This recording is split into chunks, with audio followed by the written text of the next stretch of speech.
नमस्कार दोस्तों, चलो आगे। ऑर्गेनाइजिंग पढ़ने वाले, क्या पढ़ने वाले? ऑर्गेनाइजिंग का मतलब क्या होता है? चीजों को अरेंज करना, ठीक है। तो मेनली इसके अंदर दो काम करते हैं, अरेंज करते हैं चीजों को, यानी resources, arrangement of resources and creation of job, क्योंकि जॉब क्रिएट करोगे तभी तो स्टाफिंग में उस जगह अपॉइंट होगा, यानी जगह क्रिएट करनी है, पद्धति क्रिएट करनी है, सिंहासन जहां पे लोग आके विराजमान होंगे। ओह माय गॉड, चलो पसर गए। चलो, so the organising function leads to the certain creation of organizational structure which include the designation of roles to be filled by the suitably skilled candidate or people, and defining the interrelationship between those roles so that ambiguity in performance of duties can be eliminated. The aim of organizing is to enable people to work together for a common purpose. मतलब बोला ये जा रहा है organising के अंदर कि अगर सिमिलर टाइप का काम, पहले तो रोल क्लैरिटी बता दो कि भाई एक पोजीशन पे अगर एक बंदा आने वाला है तो वो पोजीशन क्या क्या काम करेगा, ये बता दो, ये बता दो क्या क्या काम है। अगर सिमिलर टाइप का काम है ग्रुप बना दो, सुपीरियर सबऑर्डिनेट कौन रहेगा ये बता दो। ये सारा काम किसके अंदर होता है? ऑर्गेनाइजिंग के अंदर, क्योंकि इसमें बेसिकली आप ऑर्गेनाइजेशनल स्ट्रक्चर को क्रिएट करते हो। क्या क्रिएट करते हो? Organisation structure. अब ऑर्गेनाइजेशन का मतलब क्या रहता है? ऑर्गेनाइजिंग और ऑर्गेनाइजेशन ये दोनों डिफरेंट है, सबसे पहले तो बता दें। ऑर्गेनाइजेशन का मतलब क्या रहता है? जब एक ग्रुप ऑफ पीपल, कुछ लोग एक काम करने जाते हैं, सिमिलर काम, एक कॉमन पर्पस के लिए काम करते हैं, उसको बोलते हैं ऑर्गेनाइजेशन। क्या बोलते हैं? Organisation. Organisation means a group of people coming together for a common objective. जैसे मान लो आप सब दोस्त लोग मिलकर मूवी जा रहे हैं, ये भी क्या है? ऑर्गेनाइजेशन। मान ले तुम तीनों बीड़ी फूकने जा रहे हो, अरे मानो वो तो बोल रही मैं आपकी करके आई तो क्या कहलाएगा? कोई दिक्कत? ये गुटखा कहेंगे इसको, मैं नहीं बोलूंगा। चलो कोई दिक्कत, कोई दिक्कत, जल्द समझ में आ गया? क्लियर? पक्का? चलिए आगे बढ़ते हैं। नेक्स्ट,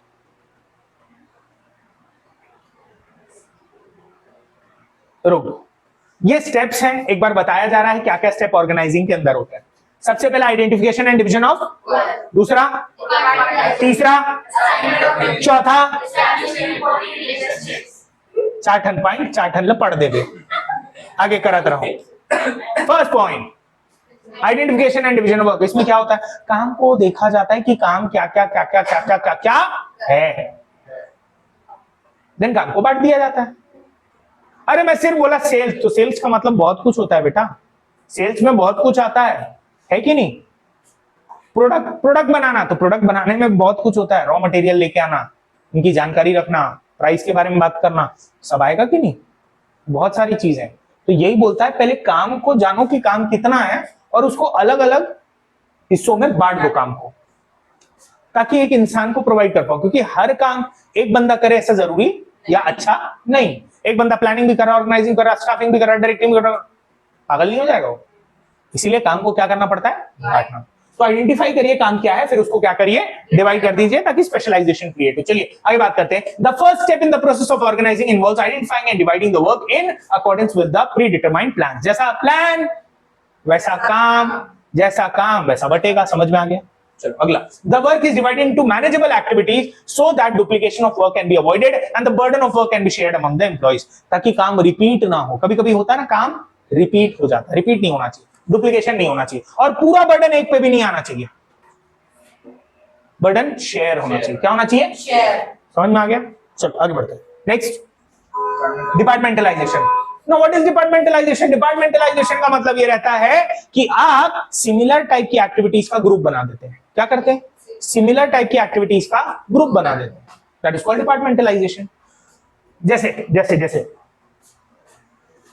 मैं सोच रहा हूं कि रॉ मटेरियल कहां से खरीदा जाए, वो सोच रही है कि प्राइस कितना रखा जाए, ये सोच रहा है कि प्रोसेस क्या होना चाहिए मैन्युफैक्चरिंग का। तो हम तीनों क्या कर रहे हैं? सोच रहे हैं। सोचने वाला फिर एक काम करते हैं ना, जब सब सोच ही रहे हैं तो एक डिपार्टमेंट बना देते ना, सोच डिपार्टमेंट, प्लानिंग डिपार्टमेंट। क्या department?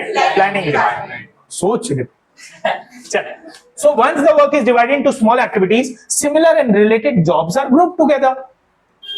This grouping is called departmentalization. Grouping of activities को क्या बोलते हैं अपन? डिपार्टमेंट। यानी अगर सेम टाइप की एक्टिविटी है उसका ग्रुप बना दिए, दैट इज कॉल्ड डिपार्टमेंटलाइजेशन। अगला example, departmentalisation on the basis of territory, product etcetera. Territory, थाना, बाबू ने थाना खाया नहीं थाना मतलब पुलिस थाना जहां डंडे खाना, ठीक है। वो एरिया वाइज डिवाइड रहता है नहीं रहता? कोतवाली थाना, भट्टी थाना, अपन तो ऐसे ही बोलते हैं अलग अलग जगह पे डिवाइडेड रहता है कि नहीं? हर एक का जुरिस्डिक्शन अलग रहता है। मोबाइल अगर यहाँ चोरी हुआ तो यही रिपोर्ट लिखाओगे कि मुंबई में जाके लिखाओ भैया छत्तीसगढ़ में चोरी हुआ था, मजा आ गया। समझ में आया कि नहीं आया? Clear? Next one, assignment of duty. Sir इसका मतलब क्या रहता है? एक अब डिपार्टमेंट बना दी, डिपार्टमेंट में पोजीशंस होंगी ना, उन पोजीशंस को एक्टिविटी बताओगे कि नहीं, तेरे को ये काम करना है। एक मैनेजर की पोजीशन क्रिएट हुई तो मैनेजर को बताओगे ना, मतलब मैनेजर की पोजीशन को लिख के दोगे कि मैनेजर के रोल्स ये रहेंगे। अभी कोई आया नहीं है, पर जब भी वो आएगा वो यही पूछेगा ना, मैनेजर तो हूं, करना क्या है? तो बताओगे ना ये करना है। उसी को क्या बोलते हैं? ड्यूटीज। क्या देना? ड्यूटीज देना। आ गया समझ में? क्या बोलता है? It is important to state clearly the work of different job position and allocate the work according to. जैसे एम्प्लॉय आप लाने वाले हो, जैसे उसकी जैसी पोजीशन क्रिएट करोगे वैसे एम्प्लॉय आएगा। अरे पोजीशन सीए की है तो ड्राइवर को बिठा दोगे क्या? समझ में आ रहा है ना? स्किल के अकॉर्डिंग, नॉलेज के अकॉर्डिंग, क्वालिफिकेशन के अकॉर्डिंग आप बंदों को लेके आते हो। डन? जैसा बंदा वैसा काम। समझ में आ रहा है? अगला, once department of firm, individual department heads are appointed for each department। यानी क्या होता है? डिपार्टमेंट हेड क्रिएट किए जाते हैं। जब एक डिपार्टमेंट बन जाता है, तो क्या बनता है? Departmental head. हेड मतलब एक बॉस बनता है ना डिपार्टमेंट का, जो डिपार्टमेंट को संभालने की जिम्मेदारी लेता है। देन अगला, the work must be assigned to those who are best fitted to perform it well. जैसे मैंने बताया अभी, जो बेस्ट है हम उसी को काम देंगे और किसी को काम नहीं देंगे। जैसे लिखा भी है, finance job should be assigned to person having qualification and experience in finance, जैसे सीए या एमबीए इन फाइनेंस। समझ गया ना? अगला, बस अरे वो पॉइंट पढ़ना। एस्टैब्लिशिंग रिपोर्टिंग रिलेशनशिप, ये तेरा फेवरेट वर्ड है ना? चलो, एस्टैब्लिशिंग रिपोर्टिंग रिलेशनशिप। अब इसके अंदर क्या करते हैं चलो बताते हैं। पहले पढ़ देता हूं, पहले समझो। Establishing authority and responsibility relationship helps to create a hierarchical structure and also helps in coordination among various departments. Sir इसमें ना मैं ये बताता हूं, ये सुपीरियर ये सबऑर्डिनेट। तू सुपीरियर रहेगा, तू सबऑर्डिनेट रहेगा। अगर मान लो मैं किसी को ये नहीं बताया सुपीरियर कौन है सबऑर्डिनेट कौन है, तो भाई बहुत ज्यादा हड़कंप मच सकता है। मान लो दो लोग आए, ऑर्गेनाइजेशन में दो लोग आए, इसको पता है मैनेजर है, इसको नहीं पता है कि ये मैनेजर है ना? तो मैनेजर धीरे से इसको बोला चाय लेके आ, ये बोला जब तू जाएगा ना तो मेरे लिए दो लेके आना। दिक्कत हो गया ना? इसीलिए भाई बताना जरूरी है कौन ऊपर ताकि एक क्लैरिटी हो। आया क्लियर? सो क्या बोलता है? Superior subordinate relationship between different people and job position is to be created so that everybody knows for whom he she is to taking orders and to whom he she can issue orders। किसको हम order दे सकते हैं, किससे order लेना है। Boss को थोड़ी order दोगे, बॉस से ऑर्डर लेना है। अब जो अपने जूनियर रहेंगे उनको ऑर्डर देना है। दो बर्गर। चलो, इंपॉर्टेंस ऑर्गेनाइजिंग कब क्या पढ़ रहे हैं? इंपॉर्टेंस यानी एडवांटेज, क्या बेहतर है, क्या फायदा है ऑर्गेनाइजिंग से। तो क्या बोलता है? Benefit in specialisation, clarity in working relationship, optimum utilisation of resources. थोड़ा ऊपर कर दे बेटा। effective administration, adaptation to change, development of personal expansion and growth। ये सब इसके इंपॉर्टेंस है, एक तरीके से पहले ही दे दिया हेडिंग के रूप में। अब इनको थोड़ा डिटेल में समझते हैं। चलिए आइए। पहला, बेनिफिट ऑफ स्पेशलाइजेशन। स्पेशलाइजेशन का मतलब क्या रहता है? महारत हासिल करना। एक काम में अगर आपकी महारत हासिल हो गई ना, ओह, कभी देखियो कुछ लोग देखना रोटी बनाते ना हवा में उड़ा देते हैं, उड़ा के बनाते हैं, है ना? हाँ देखियो ना, अपन उड़ाएंगे किसी मुंह पे चिपक जाएगी, अपन बोले अरे सॉरी भैया सॉरी, क्योंकि अपन स्पेशलिस्ट नहीं है। बार टेंडर देखियो, कोई अगर चटका हुआ रहेगा वो सामने बोला भाई पीने आया हूं पिला, करतबबाजी मत दिखा। मैं कोल्ड ड्रिंक की बात कर रहा हूँ ना, समझ रहे हो? चल आगे बढ़े। तो बेनिफिट एंड स्पेशलाइजेशन। स्पेशलाइजेशन में बेनिफिट होता है कैसे? Organising lead to a systematic allocation of job among the workforce. जो जैसा उसको वैसा काम दिया जाता है। अगर वो इंसान प्रोडक्शन में अच्छा है तो मैं किस डिपार्टमेंट में डालूंगा? प्रोडक्शन की प्लानिंग। तो काम बार बार करके क्या बन जाएगा? स्पेशलिस्ट। एकदम बेहतर परफेक्ट बन जाएगा। मेरे को वही तो चाहिए और वही तो मिल रहा है, तो बेनिफिट इन स्पेशलाइजेशन। समझ में आया कि नहीं आया? तो जब मैं काम बांट देता हूँ किसी इंसान को वही काम देता हूँ जो कर सकता है। अब काम बांटना यानी ऑर्गेनाइजिंग के अंदर तो काम बांट रहा हूं मैं, हाँ कि ना? बस समझ जाओ। चलो, the division of work into smaller jobs reduce workload and enhance productivity and repetitive performance lead to specialisation. बार बार करेगा तो क्या हो जाएगा? महारत हासिल हो जाएगी, यानी स्पेशलिस्ट बन जाएगा, हाँ कि ना? नाक कान गले का डॉक्टर, नाक कान गले का डॉक्टर, उसने बार बार नाक कान गले में कुछ ना कुछ कोच की होगी, तभी तो क्या बन गया? स्पेशलिस्ट बन गया। वो नॉर्मल इंसान उतना स्पेशलिस्ट, हार्ट का सर्जन सुने ना, वो एकदम बेहतरीन, मतलब वो स्पेशलिस्ट रहता है उस काम के लिए। कोई भी डॉक्टर थोड़ी काम कर सकता है, हालांकि डॉक्टर देखे जरूर है बॉडीज को खोल के, पूरा सब देखे होंगे पूरा, बट जो सर्जन है वही वो काम कर पाएगा ना प्रॉपरली, क्योंकि वो स्पेशलिस्ट है। उसके हाथ पाँव नहीं काटते। पता चला किसी डॉक्टर के पास काम करा रहे हो, कट गया, मर गया रे, दिक्कत है ना। चलो next, clarity in working relationship. Sir working relationship में क्लैरिटी रहती है, मतलब कौन सुपीरियर कौन सबऑर्डिनेट ये पता रहता है, तो अपन ज्यादा उड़ी में नहीं आते। अभी देखे ना, उड़ी बाबा हो जाए, ओ बाबा जॉब से निकाल रहा हूं, वाह। Organizing helps in defining all the jobs and clarifying the limit of authority and responsibility of the job. Authority पे एक लिमिट लगाता है, अथॉरिटी पे एक लिमिट लगाता है, भैया इतने में ही रहो, इससे ज्यादा उड़ो मत। ऑर्गेनाइजिंग बताता है नहीं बताता है, मतलब ये अपनी पावर डिफाइन कर दे रहा है, पावर टू टेक डिसीजन। किसको आप ऑर्डर दे सकते हो? बॉस को दे सकते हैं क्या? अगेन नो, समझ में आ गया ना? तो ऑर्गेनाइजिंग ही तो बताता है, तो यही तो बता रहा है क्लैरिटी इन वर्किंग रिलेशनशिप, कौन सुपीरियर कौन सबऑर्डिनेट, क्लैरिटी देता है। चलो आगे next, it helps in creating a hierarchical order thereby enabling the fixation of responsibility and specification of the extent of authority to be exercised by an employee. Sir इसका मतलब क्या है? अरे मतलब बता देता है यार कि ना ये रेस्पॉन्सिबिलिटी तुम्हारी ज्यादा है, तुम्हारी कम है, तो तुम ज्यादा इंपॉर्टेंट, तुम थोड़े से, समझ गया ना? हाँ। और स्पेसिफाई करता है तुमको अथॉरिटी कितनी है। अब घर में माँ खाना बना रही है, तुम नुक्स निकाल रहे हो, तो फ्लाइंग चप्पल रिसीव्ड, समझ गया ना? क्योंकि उनके पास पूरी अथॉरिटी है, आप उनको क्वेश्चन नहीं कर सकते, आप उनको तब बोल नहीं सकते। हाँ वो अपन गरिया लेते हैं अंदर ही अंदर, समझ गया ना? घर की बॉस है भाई। चल आगे, ऑप्टिमम यूटिलाइजेशन ऑफ रिसोर्सेज। क्या बात कर रहे हैं? What is optimum? ऑप्टिमम का मतलब क्या रहता है? बेटर वे में यूज करना, कम से कम वेस्टेज, फुल। ऑप्टिमम का मतलब होता है फुल, पूरा। यूटिलाइजेशन का मतलब use, full use of resources, पूरी तरीके से यूज, सारा कुछ बचाना नहीं चाहिए। अबे यहाँ पूरा यूज होता है सर, क्यों? अबे क्योंकि जितना प्लान किए हो उतना ही तो लेके आओगे। अरे मैंने प्लान किया 10,000 गाड़ी बनाने का, तो 10,000 गाड़ी का ही तो सामान लाऊंगा, ये 15 का ला दूंगा, 10 का ही लाऊंगा। तो 10 का अगर सामान आएगा तो पूरा यूटिलाइज होगा नहीं होगा? तो बिल्कुल होगा, क्योंकि प्लानिंग में जो आपने सोचा वही आपने लेकर आया। देख लेते हैं आगे क्या बोल रहा है। बोलता है organising leads to usage of all natural resources, financial resources and human resources. यानी ऑर्गेनाइजेशन में ये सब चीजें यूज तो होती हैं।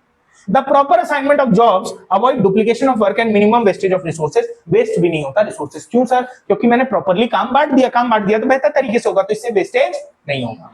मानते हो? मम्मी ओवरबर्डन रहती है ना, तो थोड़ा सा क्या है, गलतियां हो जाती, कभी कभार गलतियां हो जाती है ना? पर अगर काम अपन सब बांट लें कितना बढ़िया रहेगा, है कि नहीं? बढ़िया तरीके से सब काम होगा, है ना?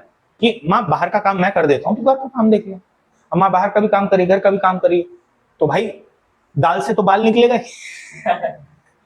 ठीक है ना? चलो आगे बढ़ते हैं। Next, effective administration. देखना, पर यह समाज भी बड़ा अजीब है। घर में साला खड़े होके खाओ तो बोलते बैठ जाओ, और शादी ब्याह में सब एक दूसरे, हाँ भैया अरे बहुत अच्छा खाना बना है यार, वहां से कोई एक अंकल आता, पूरी तो कच्ची है कि नहीं? शादी ब्याह में तो खड़े होकर खाना है। चलो आगे बढ़ते हैं।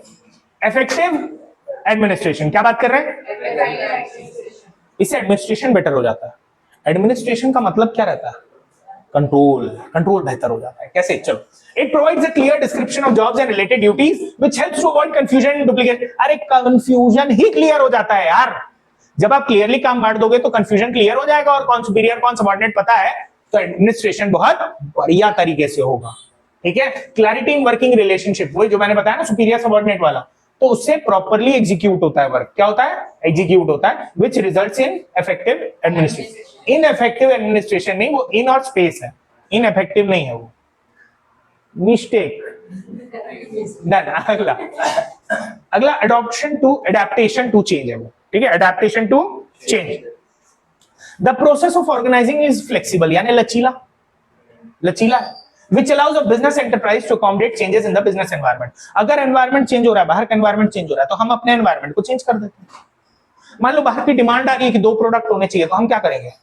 2 प्रोडक्ट बना देंगे, 2 डिपार्टमेंट बना देंगे, ले एक प्रोडक्ट का एक डिपार्टमेंट, एक प्रोडक्ट का, यानी हम चेंज कर सकते हैं क्योंकि ऑर्गेनाइजिंग हम प्रॉपर कर रहे हैं, तो हम बाहर के अकॉर्डिंग चेंजेस कर सकते हैं। कहां? Inside the organisation. वही तो बात बोल रहा है, adaptation to change. It also provides stability to an enterprise। इससे क्या होता है? ऑर्गेनाइजेशन में स्टेबिलिटी भी रहती है, लंबे समय तक ऑर्गेनाइजेशन चलता है, क्योंकि अगर आप बदलोगे नहीं तो आप मार्केट के बाहर हो जाओगे। एग्री करते हो? नहीं करते हो? हर प्रोडक्ट को कुछ ना कुछ में बदलना पड़ेगा। अगर कुछ नया नहीं कर सकता, पैकेज बदल लो।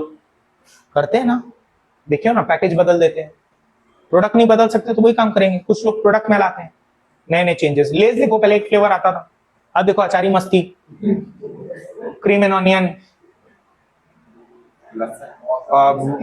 भोले चटूरे, धोसाला मोसा, अरे वाला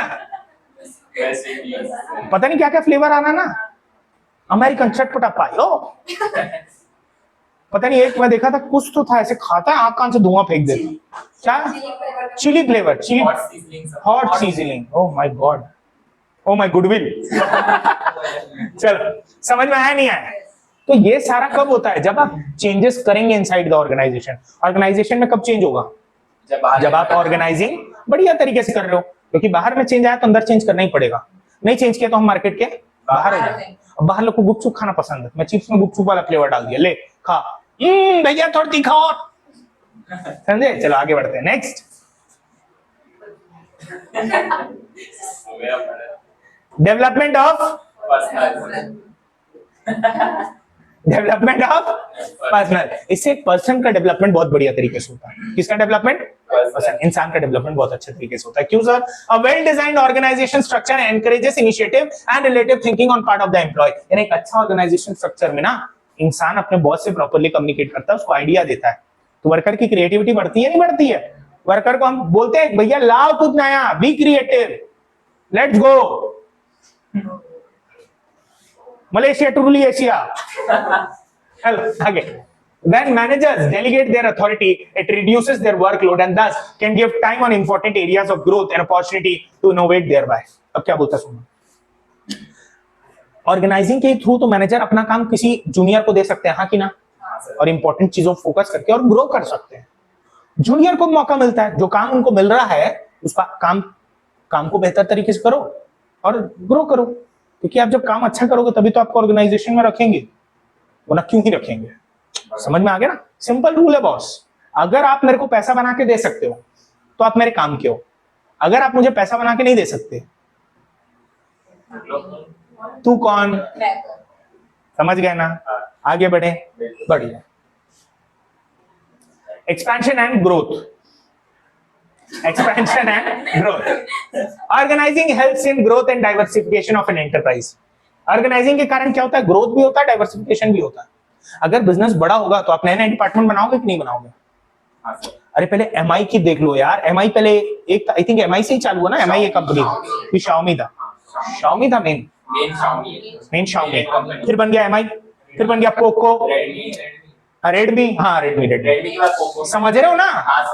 इतने सारे यार, पहले कुछ और फिर कुछ और डन, क्लियर है? आगे बढ़ते हैं, इधर। By adding more jobs, position, department, product lines, new geographical territories, etc., and thus will help to increase the customer base, sales and profit। ने बाहर चेंज हो रहा है तो अंदर हम लोग क्या करते हैं? चेंज करते हैं, जिसकी वजह से क्या मिलता है? समझ में आ गया? बढ़िया, कोनो डाउट, कोनो दिक्कत? आगे बढ़ाता रहूं। 2 ऑर्गेनाइजेशनल स्ट्रक्चर हवे का अपन पढ़ चुके हैं, क्या क्या रहता है? 2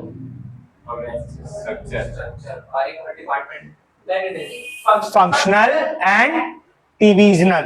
फंक्शनल एंड एक बार ऐसी उड़ती उड़ती नजर में पहले बताया था ना तुम लोग को, यार याद नहीं है? चलो देखो फंक्शनल स्ट्रक्चर आ गया है। अभी वो वही बोल रहा है फंक्शनल ऑर्गेनाइजेशन स्ट्रक्चर किसको बोलते हैं, पहले ये बता रहा है। The organizational structure can be defined as a framework within which managerial and operating tasks are performed. It specifies the relationship between people, work and resources in an organization. कोई अगर पूछा organizational structure क्या होता है तो ये इसकी define है। Organization structure बोले तो the structure in an organization between superior and subordinate and other department. Clear है, खत्म। एक ऑर्गेनाइजेशन के अंदर जो स्ट्रक्चर एग्जिस्ट करता है अथॉरिटी का, उसी को बोलते हैं ऑर्गेनाइजेशन स्ट्रक्चर। बस इतना ही, तो थोड़ा बहुत ब्रांडेड लेवल पे दे रखा है, इतना भी लिखोगे तो सही है, गलत नहीं। डन। आगे span of management. Span of management क्या रहता है? मतलब टाइम स्पैन का नहीं, इसका टाइम से कोई लेना देना नहीं, कोई लेना देना। अच्छा मेरे को एक बात बताओ, एक टीचर है, एक टीचर कितने बच्चों को संभाल सकती है? 40 मैक्सिमम। 40 50। अगर मैं उस टीचर को उठा के 1000 की क्लास में डाल दूं तो बच्चे टीचर को संभाल देंगे है कि नहीं? यही होगा। हाँ सर। हर एक की एक लिमिट रहती है ना अच्छे से संभालने में, अगर ज्यादा हो जाए तो वो संभाल नहीं पाता है। एग्री करते हो नहीं करते हो? तो बोलता है यही है span of management. Span of management बोलता है कि एक टाइम पे एक मैनेजर कुछ ही सबऑर्डिनेट को हैंडल कर सकता है, वो उसकी स्पैन ऑफ मैनेजमेंट है। Means the number of employees that can be managed by a manager efficiently and effectively, that is called span of management. समझ में आ गया? Refers to the number of subordinate that can be effectively managed by a superior. Done. जितने मैं बढ़िया तरीके से संभाल सकता हूं उसी को क्या बोलेंगे? Span of management. अगर कोई नहीं कर पाता तो फिर गरियाने लग जाता है ना, होता है। घर में ही देख लो, मम्मी काम नहीं, अगर तुम बोल दिए एक बार काम ढंग से नहीं हुआ, फिर देखो तेरे बाप की नौकर हूं क्या। नहीं पहले तो ऐसे नहीं, पहले अपशब्द निकलते, कमीना कुत्ता ये सब आता है ना, अपशब्दों से चालू होता। फिर तेरे बाप की नौकर हूं क्या, तेरी नौकर हूं क्या, घर से निकल जा, है ना। हाँ सब पर्सनल लेवल पे अपन फील किए नहीं किए, तू तो डेली करता होगा। ये बहुत कमी है। चलो आगे बढ़े, आगे बढ़े। Any doubt? No sir. कोई डाउट? नेक्स्ट लेवल पे चलते हैं। अब बात कर रहे हैं स्ट्रक्चर में। क्या पहला है? Functional structure. कौन सा structure? Functional structure. Functional structure में जो डिपार्टमेंट बनते हैं, फंक्शनल स्ट्रक्चर में जो डिपार्टमेंट बनते हैं वो बनते हैं अकॉर्डिंग टू फंक्शन। वो बनते हैं अकॉर्डिंग टू फंक्शन। क्या है? Human resources. Function. Marketing function है। फंक्शन है। फंक्शन। काम है, काम के बेसिस पर डिपार्टमेंट, वो ऊपर लिखा है। In functional structure activities are group together, department are created on the basis of specific to be perform. Done. Clear? कोनो दिक्कत? नेक्स्ट।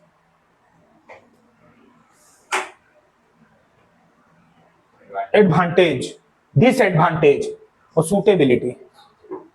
ठीक है, चलो सुनो।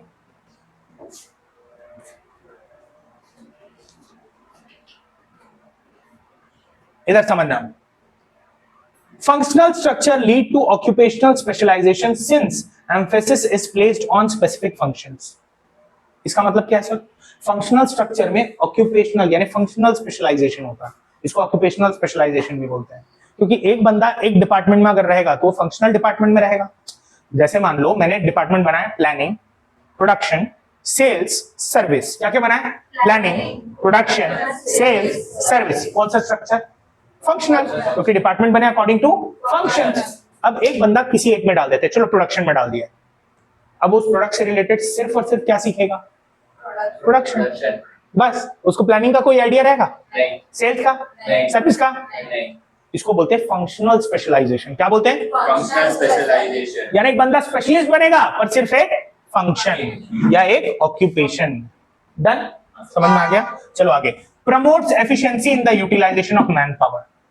इसमें एफिशिएंट ज्यादा रहते हैं। क्यों? क्योंकि एक इंसान को एक ही काम देते तो बेहतर तरीके से कर पाता है, तो यूटिलाइजेशन उस इंसान का बेहतर तरीके से हो पाता है। तो तू एक ही काम कर भाई और तू बेस्ट कर। समझ में आया ना? तो ये ज्यादा एसेट वर्दी रहता है, यानी सामने वाला एक एसेट बन के बाहर निकलता है, ना कि लाइबिलिटी। सामने वाला 10 काम करे, ये चाहोगे क्या कि एवरेज काम करे, पर एक काम करे, फोड़ काम करे, एक काम करे जबरदस्त करे, अपने को वो चाहिए। तो वही तो बोल रहा है, ये ऐसी एम्प्लॉय बना के देगा आपको ये स्ट्रक्चर। आगे। Promotes control and coordination with in the department. Control और कोऑर्डिनेशन हो जाता है ज्यादा बेहतर। सर क्यों? बेवकूफ नहीं बना सकते, जो डिपार्टमेंटल हेड रहेगा वो तो मास्टर है उस काम का, तुम बोल सकते हो क्या उसको कुछ? नहीं सर। आपने कुछ गड़बड़ी कर दी, आप उसको बहाना दे रहे हैं, ये ना वो चुप है, पता है मेरे को गड़बड़ी किया तूने, तो कंट्रोल बेटर हो जाता है कि नहीं? यही बोलने की कोशिश कर रहा है, कंट्रोल बेटर हो जाता है, कोऑर्डिनेशन बेहतर हो जाता है। बॉस उसको समझाता है, अबे तूने ये गलत किया, सही कर लो यार, बेटर रहेगा, हाँ कि ना? कोऑर्डिनेशन बेटर हुआ कि नहीं? अगर मेरे को काम ही नहीं पता है, अब तुम लोग मेरे से डाउट लेके आ रहे हो फिजिक्स का, मैं बता पाऊंगा? नहीं। बता दूंगा, क्या सोच रहे हो बे? नहीं। चलो नेक्स्ट।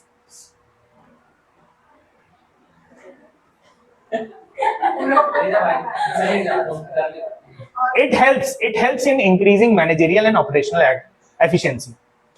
मैनेज करने की भी एफिशिएंसी बढ़ जाती है मेरी, क्योंकि मेरे को अब मेरा काम माहिरता से पता है, मैं बॉस, तो मैं बढ़िया तरीके से मैनेज कर पाऊंगा, नहीं कर पाऊंगा?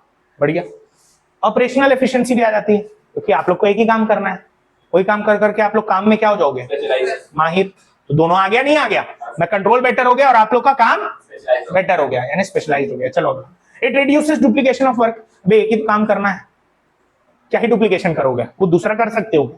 नहीं। समझ जाओ, duplication of work can be avoided. कोई और काम आपको करना नहीं है तो वो काम दोबारा होगा नहीं। अरे जैसे मान लो मैंने बोला एक क्लास में अकाउंट्स का प्रोजेक्ट बनाना है, बिजनेस का प्रोजेक्ट बनाना है, सब अकाउंट्स का बना के आ गया, बिजनेस का कोई बनाया नहीं। दिक्कत है ना? है ना? पर अगर मैं सिर्फ क्लास में बोला अकाउंट का प्रोजेक्ट बनाना, क्या ही बना के लाओगे? खत्म कहानी। तो क्या कुछ डुप्लीकेशन हुआ? समझ में आ गया? चल अगला, it helps in training employ easily. Easy हो जाता है, कोई भी बंदा ट्रेन कर सकता है, हर के हर वही काम कर रहे हैं। अरे आज मैं नहीं आया ट्रेनिंग, मैं ट्रेनिंग देता था लोगों को, मैं नहीं आया, मेरे बदले कोई और दे देगा, क्योंकि काम तो वही है, एक ही है। Next, it ensures that different functions get due attention. हर एक फंक्शन का एक डिपार्टमेंट है, तो हर एक फंक्शन को अटेंशन दिया जाता है अलग से, है कि नहीं? प्लानिंग, तो प्लानिंग वाले प्लानिंग का ही काम करेंगे, तो एक अलग अटेंशन मिला कि नहीं उनको? वाह भाई आप प्लानिंग करते हैं, आपके लिए अलग डिपार्टमेंट, वाह वेरी गुड, इंपॉर्टेंस दी जा रही है प्लानिंग को।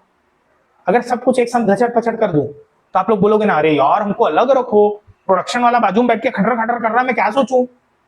लगेगा ना? तो भाई तू अलग हो जाए यार, हम तेरे को इंपॉर्टेंस दे रहे। प्रोडक्शन वाले को बोले भाई तेरे को खटर खटर करना, तुम लोग एक साथ हो जाओ, खटर खटर खटर करो, सब मिल के करो, लो तुम्हारे लिए इंपॉर्टेंस। डन? क्लियर? अब सोचो ना, प्लानिंग वाला बंदा बाजू में बैठा है, वो बार बार बोलेगा ना, अबे खटर पटर काम कर, सोच नहीं पा रहा हूं मैं। तो बोलेगा अरे यार मेरा तो काम है, पगला। चल, डिसएडवांटेज। अब डिसएडवांटेज भी भैया, everything is like a coin, if you have advantage you do have. समझ में आया नहीं आया? रुक ना, तेरे को भी रुमाल भिगा के मारूंगा, रुक। चल, a functional structure gives more importance, ये क्या है? importance है वो, importance to the objective of functional head than the objective of the organization। functional head क्या चाहता है वो ज्यादा इंपॉर्टेंट बन जाता है पूरे ऑर्गेनाइजेशन से। पूरी ऑर्गेनाइजेशन कुछ और चाह रही है, फंक्शनल हेड कुछ और चाह रहा है, तो ज्यादा इंपॉर्टेंट वो बन जाएगा ना। अब आप लोग किसकी बात सुनोगे? जो आपका डिवीजन का बॉस है, जो आपके डिपार्टमेंट का बॉस है, उसकी बात सुनोगे ना, हाँ कि ना? तो इससे ऑर्गेनाइजेशनल गोल पूरा होगा क्या? जरूरी है? नहीं। मान लो प्लानिंग डिपार्टमेंट वाले आके बोल रहे हैं भैया सुनो, हमने 1000 के हिसाब से प्लानिंग की है, 1000 ही गुड्स बनाना। प्रोडक्शन वाले बोलते हैं हमारे बॉस ने तो 800 बोला, हम तो 800 बनाएंगे। अरे यार 1000 बना, अरे गया तेल लेने तुम्हारा प्लानिंग, हमारे बॉस ने कितना बोला? हम 800 बनाएंगे, क्योंकि हमारे बॉस ने जो बोला हम वो करते हैं, कहानी खत्म हो गया। फिर तो ऑर्गेनाइजेशनल ऑब्जेक्टिव पूरा। समझ में आया कि नहीं आया? उनके लिए अपना डिपार्टमेंट ही सबसे सुप्रीम हो जाता है, तो ये दिक्कत है। अगला, lack of coordination among different department. एक डिपार्टमेंट दूसरे से कोऑर्डिनेट करना नहीं चाहता, क्योंकि सब अपने आप को 30 मार खान सोचते हैं। अब ये इनको इंपॉर्टेंस मिल गई ना, तो इन लोग तो अपने आप को हो प्लानिंग, तो वो भी प्रोडक्शन, झड़प होते रहेगी नहीं होते रहेगी। ये बंदा इससे कोऑर्डिनेट करने का, मैं क्यों उससे सुनूं, ये बोलेगा मैं क्यों उससे सुनूं, सब अपने आप में क्योंकि स्टार है, तो इनके बीच कोऑर्डिनेशन में थोड़ी प्रॉब्लम आ जाती है। देखना, जहां दो बोलते हैं ना इक्वल नॉलेज वाले बंदे बैठे हैं, लोग थोड़ा सा कंफ्लिक्ट, ईगो कंफ्लिक्ट हो जाता है। मेरे को आता है मैं उससे क्यों पूछूं, मेरे को आता है मैं उससे क्यों, कंफ्लिक्ट ज्यादा होता है थोड़ा सा। यही बोल रहा है, lack of coordination among the different department. अगला, conflict of interest will arise within different department. Interest का भी कॉन्फ्लिक्ट रहेगा। सर कैसे? एक डिपार्टमेंट दूसरे डिपार्टमेंट से कंपटीशन नहीं कर सकता, कर सकता नहीं कर सकता? तुमका इंटरेस्ट कहीं ना कहीं देखना भारी पड़ जाएगा। अब जैसे जैसे सुनना, प्लानिंग ने बोला 1000 गुड्स बनाना, प्लानिंग डिपार्टमेंट ने क्या बोला? 1000 गुड्स। प्रोडक्शन डिपार्टमेंट ने बोला बना ही नहीं सकता, 800 से ज्यादा बना ही नहीं सकता। अब प्रोडक्शन अगर 800 बनाएगा तो सेल्स क्या बोलेगा? 800 बेचेंगे, 600 से ज्यादा बेच ही नहीं सकता। सर्विस वाला बोलेगा मैं सर्विस ही नहीं दूंगा। दिक्कत है नहीं है ना? तो ये बोल रहा है कंफ्लिक्ट हो रहा है किसमें? इंटरेस्ट में, डिफरेंट डिपार्टमेंट में, क्योंकि हर डिपार्टमेंट अलग अलग चीजें चाहता है। वो डिपार्टमेंट क्या चाह रहा है? 1000 बने, दूसरा क्या चाह रहा है? 800 बने, तीसरा क्या चाह रहा है कि मैं सिर्फ कितना बेचूंगा? 600 ही बेचूंगा। सर्विस क्या बोल रहा है? नहीं देते जाको ना कर ले। समझ में आ रहा है नहीं आ रहा है? ये प्रॉब्लम आती है। डन। इट में lead to inflexibility due to narrow perspective of employees. Employ को एक ही चीज आती है, एक ही चीज वो बेस्ट करता है, इसको उठा कहीं और मैं यूटिलाइज कर सकता हूं। अगर मान लो वो चीज ही डेड हो गई, जो प्रोडक्ट आप बना रहे थे वो प्रोडक्ट ही डेड हो गया, कुछ नया बोला तो तुम्हारे लिए तो एकदम बाप रे माइंड बबलिंग हो जाएगा। वाह भाई, जो काम आता था उसको छोड़ना है, कुछ और करना है, कैसे करेंगे? हम तो जीवन भर यही काम सीखे है कि नहीं?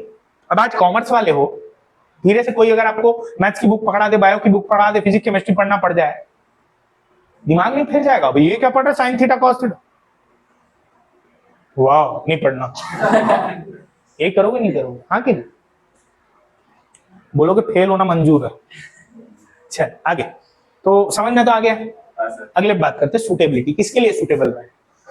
तो बोलता है organisation with require high degree of functional specialisation with diverse activities. ऐसी ऑर्गेनाइजेशन जिसमें फंक्शनल स्पेशलाइजेशन ही चाहिए, ये इसको ऐसे याद रखना। ऐसी ऑर्गेनाइजेशन जो सिंगल प्रोडक्ट पे काम करती है, ऐसी ऑर्गेनाइजेशन जो सिंगल प्रोडक्ट पे काम करती है, उसमें क्या चाहिए रहेगा? Functional structure. Large organisation producing one line of product. देखो यहाँ लार्ज नहीं बोलना चाहिए, स्मॉल बोलना चाहिए। छोटी ऑर्गेनाइजेशन में ना फंक्शनल, ये थोड़ा सा रॉन्ग हो गया है, काम करते हैं इसको ना मैं मार्कर से अपन एडिट कर देते हैं अभी के लिए, कि है ना बेसिकली स्मॉल ये होगा स्मॉल। स्मॉल ऑर्गेनाइजेशन क्यों होगा? क्योंकि जब बड़ी होती है ऑर्गेनाइजेशन तो एक प्रोडक्ट पे काम नहीं करती है, मल्टीपल प्रोडक्ट्स आ जाते हैं। मानते हो नहीं मानते? और जब बड़ी ऑर्गेनाइजेशन हो जाती है तो अपन एक ही प्रोडक्ट पे थोड़ी डील करते हैं यार, पहले करते होंगे एक पे, जब बड़े हो गए तो अपन तो फिर मल्टीपल, एक नहीं दो, जैसे तू है एक नहीं दो दो। समझ रहे हो? समझ रहे हो? आगे, हाँ आगे आगे, ठीक है। तो ये बोलता है कि अच्छा इधर देखो, ये ना थोड़ा कॉस्ट एफिशिएंट भी रहता है, यानी इस पे पैसा बचता है हमारा। सर पैसा कैसे बच जा रहा है सर? एक इमेजिन करो सिचुएशन, घर में शादी है, घर में क्या है? पूरी शॉपिंग अगर मम्मी करे या हर कोई अलग अलग करे, खर्चा किस में ज्यादा लगेगा बताओ? अलग अलग में ज्यादा लगेगा। और अगर पूरी शॉपिंग मम्मी करे तो? क्योंकि मम्मी के पास तो सुपर पावर है, वो बोलेगा 3000, मम्मी बोलेगी 500। देना है तो दे वरना मैं चली, है कि नहीं? बार्गेनिंग होता है नहीं होता है? अरे बल्क में खरीदेंगे तो बार्गेनिंग होगा, सिंपल सारी बात है।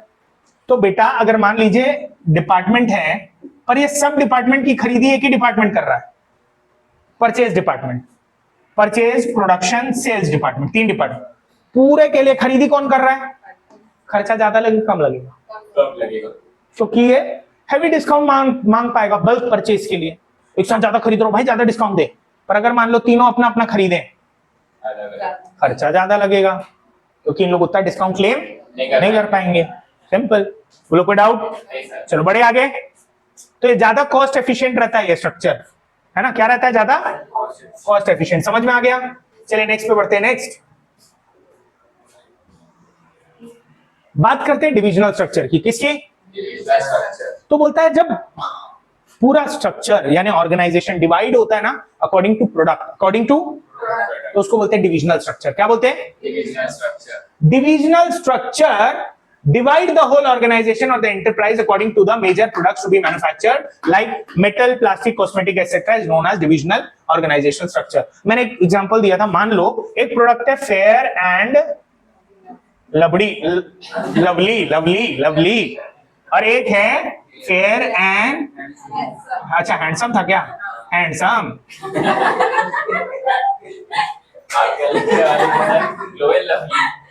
देन दो अलग अलग प्रोडक्ट हैं तो दो अलग अलग डिपार्टमेंट, देन दो मेजर अलग अलग डिपार्टमेंट बन गए। इसको कौन सा स्ट्रक्चर बोलेंगे? Divisional structure. Divisional structure sir क्यों? क्योंकि यहां जो डिपार्टमेंट क्रिएट हो रहे हैं वो हो रहे हैं अकॉर्डिंग टू प्रोडक्ट के बेसिस पे डिपार्टमेंट क्रिएट हो रहे हैं। बोलो समझ में आया नहीं आया? Fair and lovely and fair and handsome, क्या पता दोनों एक कंपनी के प्रोडक्ट है कि नहीं? हाँ पता है क्या होता है कि एक प्रोडक्ट चल जाता है ना तो लोग उसका कुछ ना कुछ नाम जोड़ के दूसरा निकालने की कोशिश करते हैं। जैसे बोरोप्लस, बोरोलिन, दोनों अलग अलग company. Fair and lovely, fair and handsome, दोनों अलग अलग कंपनी है ना, समझ रहे हो ना? भयंकर कंपटीशन चलता है भैया। चलो आगे बढ़ते हैं।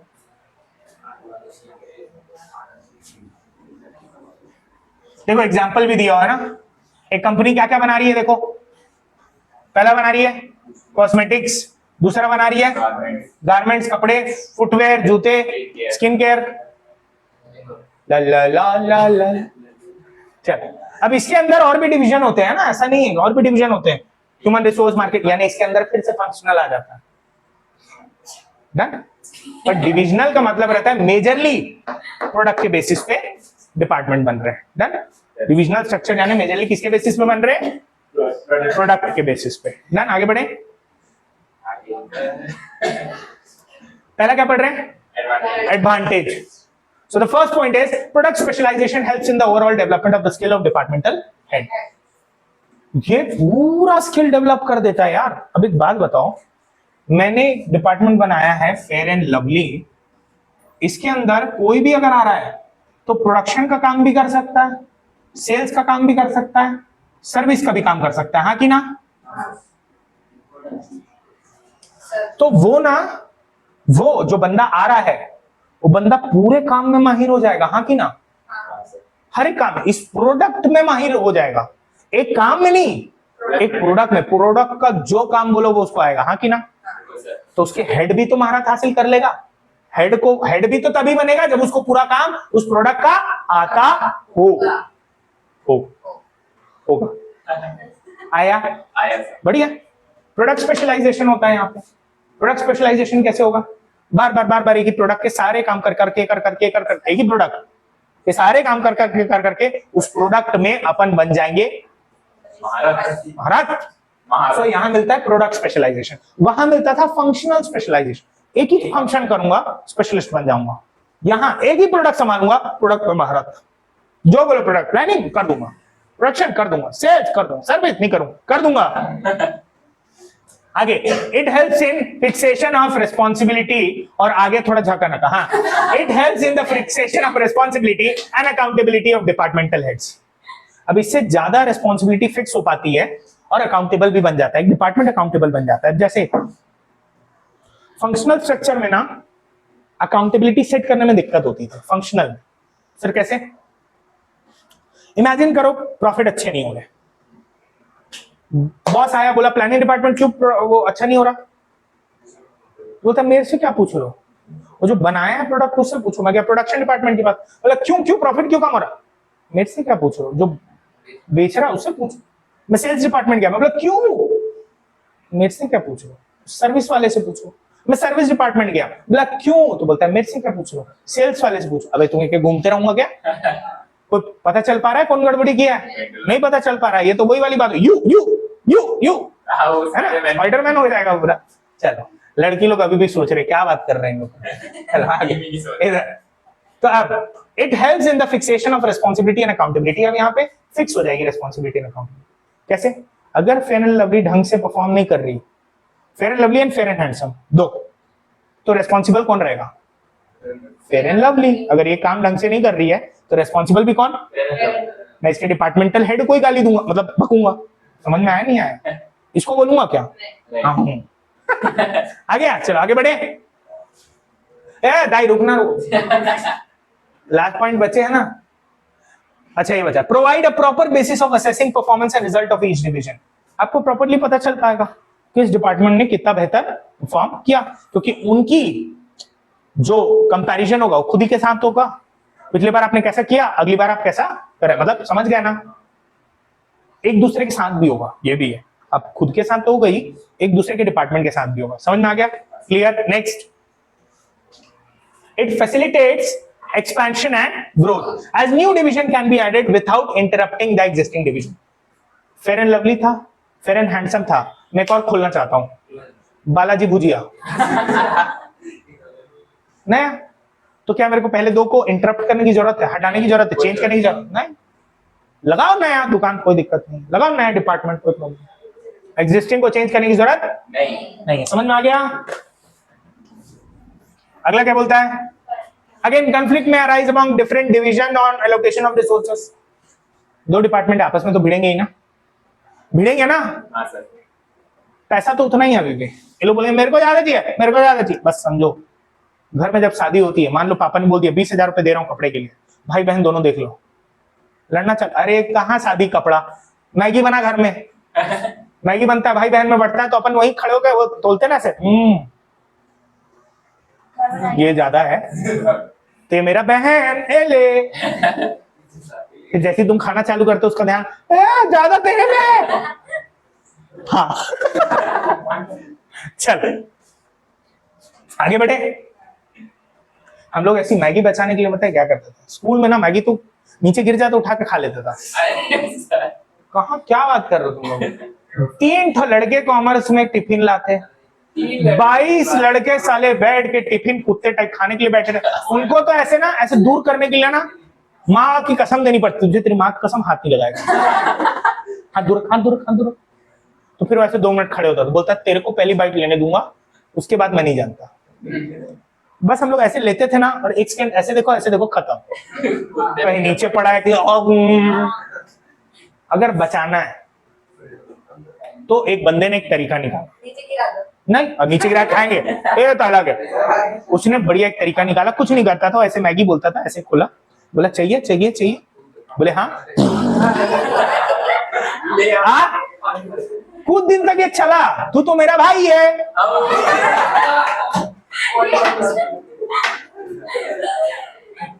स्कैम। चल आगे आगे, तो आगे बढ़े। हाँ सर। कोई दिक्कत यहाँ तक नहीं। अगला बोलता है कॉन्फ्लिक्ट में अराइज इन डिफरेंट, ये तो हो गया था, it may lead to increase. हाँ ये हो गया ना पहला वाला, वही तो बोल रहा हूँ। सेकंड नहीं, सेकंड वाला करवा रहा हूँ ना, सेकंड वाला कहाँ होगा, it may lead to increase in cost since there may be duplication of activities in the different product divisions. अब देखो यहाँ फंक्शनल काम नहीं मिल रहा है आपको, आपको मिल रहा है डिविजनल, यानी प्रोडक्ट से रिलेटेड जो काम आप कर सको, ऐसा वाला बात है। तो हो सकता है आप एक काम ही 2 बार कर दो। आपको बोला था पहले प्लानिंग में जाना, फिर प्रोडक्शन में जाना, फिर सेल्स में जाना, फिर सर्विस में जाना, प्रोडक्शन में ही रह गए आप, double double double double double double काम किए जा रहे हो, डुप्लीकेशन हो रहा है ना। आपको कहां कहां जाना था,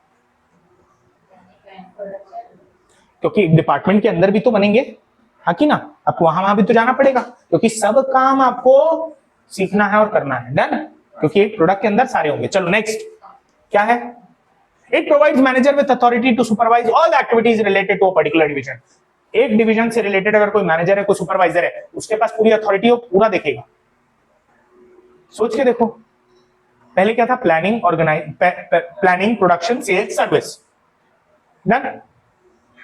तब इस पे होता क्या था पता है, मान लो अगर उन लोग 2-3 प्रोडक्ट बना रहे थे, तो इसमें दिक्कत आ जाती थी। क्यों, एक प्रोडक्ट वाला आएगा और बोलेगा ना ये काम ढंग से कर, तो दूसरा वाला बोलेगा मैनेजर अबे ये मेरे अंडर है, यहाँ नहीं आने का, तो लड़ाई झगड़ा। 2 मैनेजर आपस में भिड़ सकते हैं। मान लो 2 मैनेजर पूरी इंस्टीट्यूशन को संभाल रहे हैं, फंक्शनल में लड़ाई झगड़ा हो सकता है। बट यहाँ पे तो सबका एक डिपार्टमेंट, एक पर्सन का एक डिपार्टमेंट, मैनेजर का। अब मैं डिविजनल हेड की बात नहीं कर रहा हूं, मैं मैनेजर की बात कर रहा हूं। मैनेजर वो जो पूरी ऑर्गेनाइजेशन को एक बार देखता है, जो डिविजनल हेड के भी ऊपर रहता है, मान लो जो अफेयर्स को मैनेज करता है, वो वाले नहीं जो तू सोच रहा है काम। डन। चले, it provides manager with authority to supervise all the activities related to particular department. यानी एक डिपार्टमेंट में जो जो जो जो काम होते हैं वो पूरा काम वो संभाल सकता है। एक डिपार्टमेंट बोले तो एक आपका प्रोडक्शन डिपार्टमेंट, प्रोडक्ट वाला डिपार्टमेंट, उससे रिलेटेड वो सब काम देख लेगा। फेयर एंड लवली में अगर कोई मैनेजर है तो वो हर काम देख सकता है उससे रिलेटेड, हाँ कि ना। डन है ना, बढ़िया। फेयर एंड हैंडसम में जाएगा क्या कोई चकने के लिए, उसका अथॉरिटी कहाँ है, वहां जाकर किसी को बोलेगा भी नहीं तो बोले है चल हाँ कि ना, क्योंकि वो यहाँ से रिलेटेड समझ गया। चलो आगे। सुटेबिलिटी, कहाँ सुटेबल है sir? This structure is suitable in organisation producing multiple products, बहुत सारे products. Growing companies which indeed to add more line of product in future adopt this structure. Company बढ़ रही है धीरे धीरे धीरे धीरे, बड़ी हो रही है तो ये वाला स्ट्रक्चर अपनाएंगे। क्यों? क्योंकि इस स्ट्रक्चर में पैसा ज्यादा लगता है, तो मेनली ये बड़ी ऑर्गेनाइजेशन के लिए रहता है। किस लिए रहता है? बड़ी ऑर्गेनाइजेशन। समझ में आया कि नहीं? कोई डाउट है? कोई दिक्कत? तो इसी के साथ हमने क्या कवर अप कर लिया? Functional and divisional structure. I hope समझ में आया होगा। आज के लिए इतना ही, धन्यवाद।